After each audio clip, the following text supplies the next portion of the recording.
I'm going to tell you about a trick of shaitan. When you go late to work and your boss is angry at you because you're late, and lots of people work at your office, you know what you do? You avoid eye contact and sneak into your cubicle. You don't want to sit, you don't want to face him.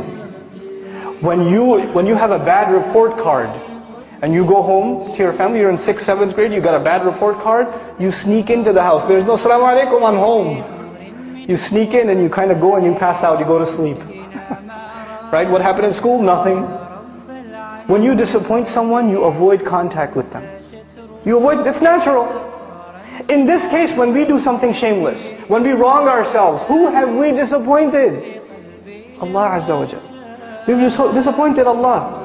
So naturally, shaitan takes advantage of this. He comes to you and me and he says, "You're going to go pray now, you hypocrite? You do this shameless thing, you do this and that, and now you want to go attend a class? Now you want to go do, ibadah? You should be, you're such a two-faced person." So this person says to themselves, "Yeah, I shouldn't go pray because I'm two-faced." Shaitan takes advantage. He distances you from Allah. And we're embarrassed to go before Allah Azza wa Jal.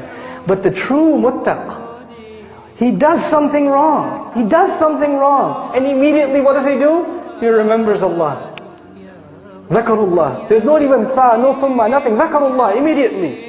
فَاسْتَغْفَرُوا لِذُنُوبِهِمْ. Then they asked Allah to forgive for their sins. And the word for sins here, dhunub, comes from dhanab actually, a tail. That which you're not proud of. That which humiliates you.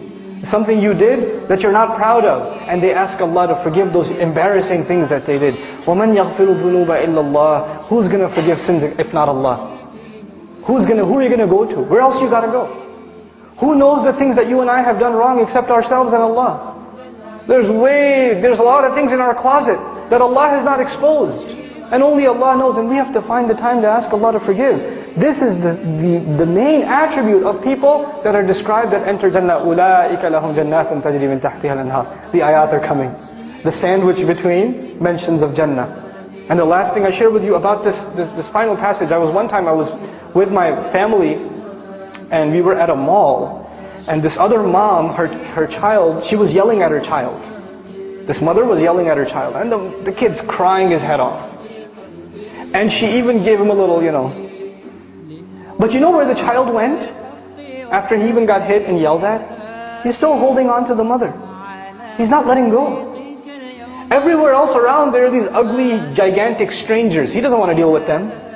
Even if she's angry, even if she's disappointed, even if she's upset, his whole world, his whole shelter, his whole protection, where is he going to go except? His mother. And it made me think, subhanallah, when you and I sin, when you and I disobey Allah, where are we going to go? Where else is there to go? Who do we turn to? We don't have anywhere else to turn. So even if we disappoint our Lord, even if we fall short of the standards He set for us, the true muttaq, the hopeful of Jannah, he never loses hope in Allah. لا تقنطوا من رحمة الله. Don't lose hope in the mercy of Allah. You're not allowed to lose hope in the mercy of Allah. This is the attitude we have to internalize.